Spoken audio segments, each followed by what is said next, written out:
The Assembly will hear an address by Her Excellency Giorgia Meloni, President of the Council of Ministers of the Republic of Italy. I request protocol to escort Her Excellency and invite her to address the Assembly.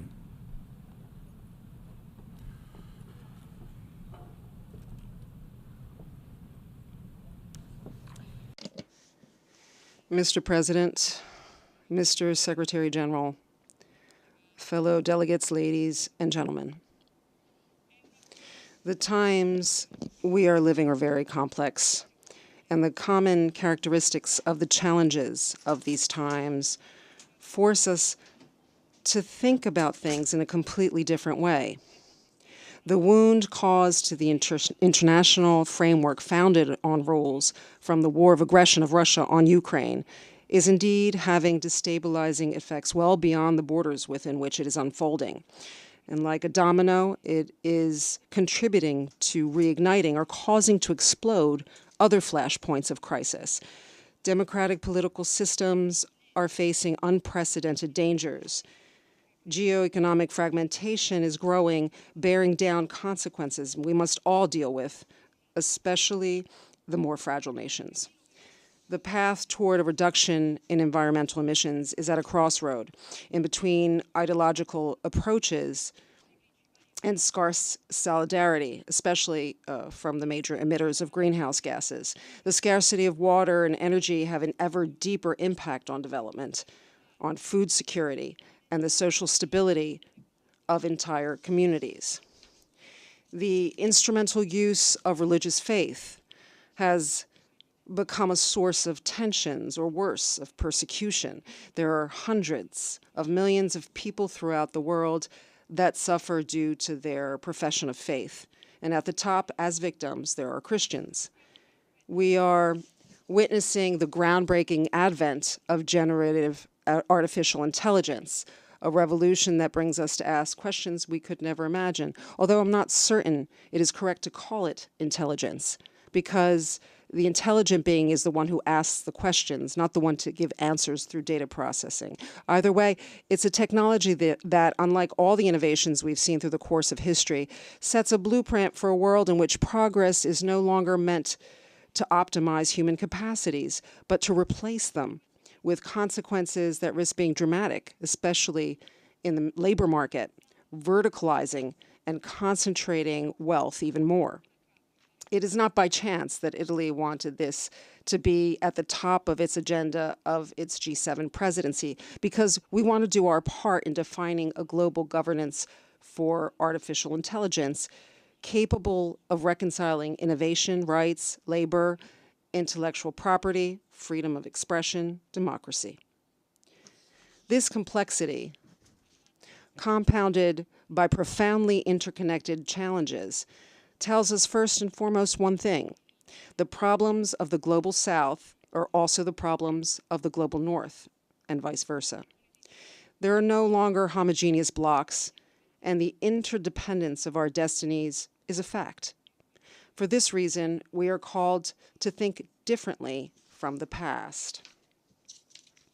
The challenge is to make a firm paradigm shift in our relations among nations and in the functioning of multilateral organisms. The goal is to build a model of cooperation that is completely new. I personally believe that this new model can and must be based on a few, unfortunately not granted, principles, that is, mutual respect, fellowship, and concreteness. It means to have a rapport with one another on an equal footing, to recover that ability to listen to others, to understand their thinking, which is the basis for any form of mutual trust. Precisely because we believe in this approach, Italy set all of its events for its year holding the G7 presidency in an open format, with a very broad outreach involving all continents, the G20, the African Union, the financial and economic institutions, and the multilateral development banks. We have shown that the G7 is not an armored fortress that wants to fend off anyone, rather an offering of values open to the world. I think of the turning point Italy has reached in its relations with Africa.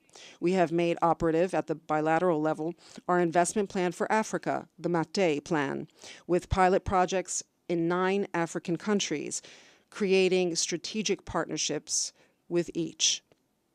We structured operative synergies with the European Union's Global Gateway and the Partnership for Global Infrastructure and Investment of the G7. We built new financial instruments with the African Bank for Development and the World Bank to allow for a flow of public and private resources. We devised innovative solutions such as the Apulia Food Security Initiative to strengthen food production and food security, and the Energy for Growth in Africa to support the production and distribution of clean energy.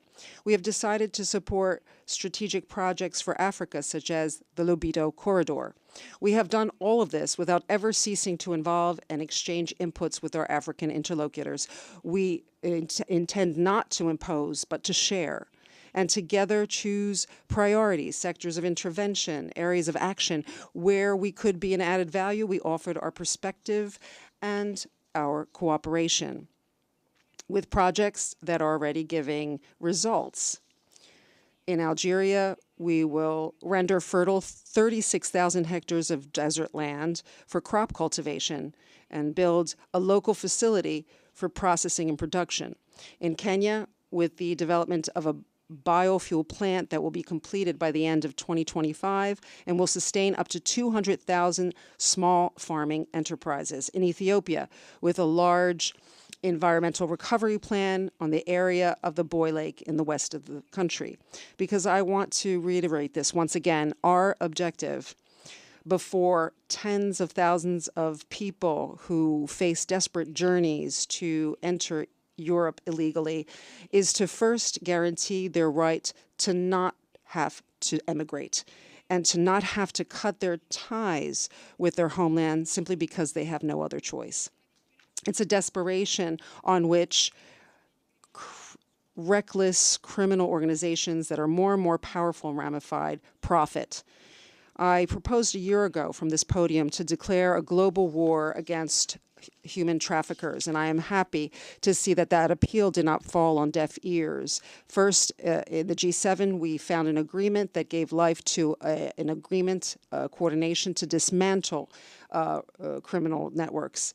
The United Nations must do more, however, because these criminal organizations are reproposing themselves under other forms. For example, slavery, understood as the commercialization of the human being, that this assembly and other times had a fundamental role in ridding the world of this definitively. We are not turning back to the past. Defeating the slave trade of the third millennium is possible, and we can do so if we join forces with greater cooperation and joint initiatives among our police forces, intelligence services, judicial authorities in adopting the formula, follow the money. This was an intuition of great Italian judges, Giovanni Falcone and Paolo Borsellino, that became a model even at the international level to combat criminal organizations.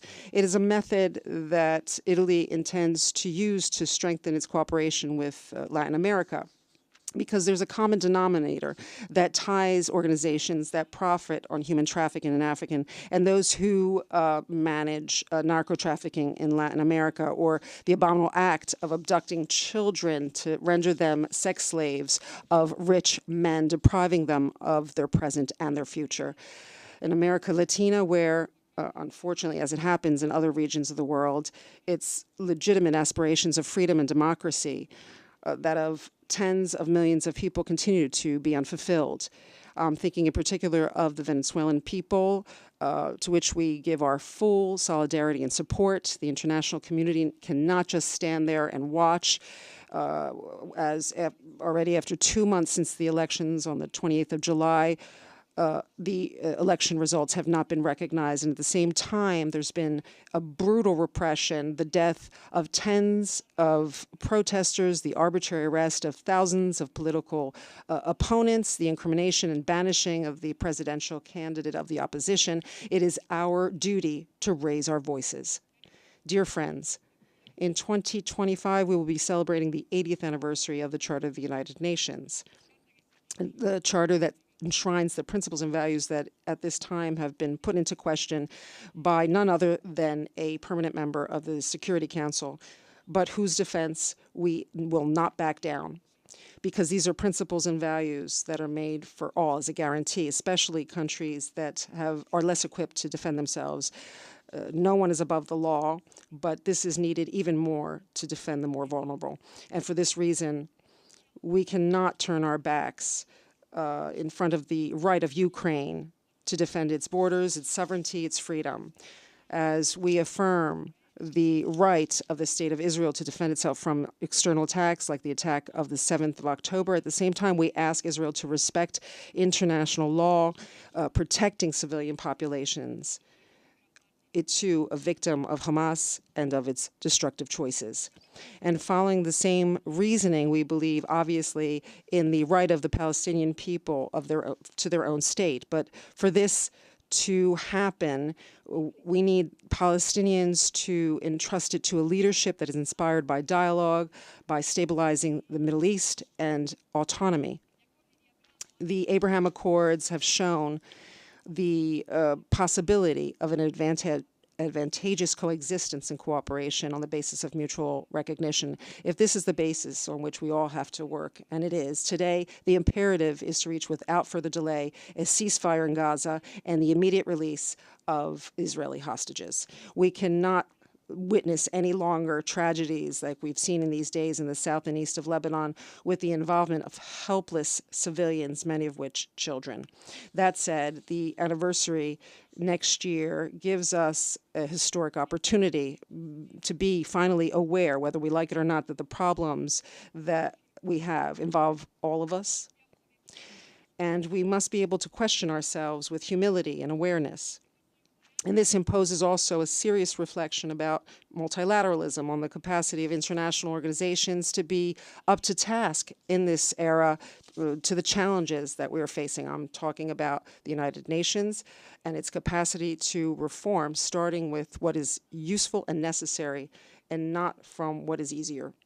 Italy firmly believes that whatever reform of the architecture and the functioning of the United Nations, starting with the Security Council, cannot go without considering the principles of equality, democracy, and representativeness.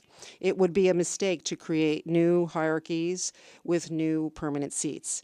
We are open to discuss the reform without prejudice, but we want a reform that serves to represent everyone better, not to represent better only a few. Colleagues, delegates, ladies and gentlemen, it's a difficult time, the one we have been called in to govern our nations. And around this, we see all changes. Everything is put into question. The very few certainties we thought we had are no longer the same. Destiny is challenging us, but in the end, it is doing that to put us to the test. In the storm, we can show to be up to task in the work that we have to do. We can show citizens that we govern and show our children. We can show ourselves, probably ourselves even more importantly, as a great Italian patriot, Carlo Pisacane, the protagonist of the Risorgimento, said, compensation, every compensation will be found at the bottom of my conscience. We have to face problems instead of push them and kicking the can down, to look at what is important, what is useful. This is our duty. It's hard. It's a hard task, but it's necessary. And Italy, as always, is ready to do its part. Thank you.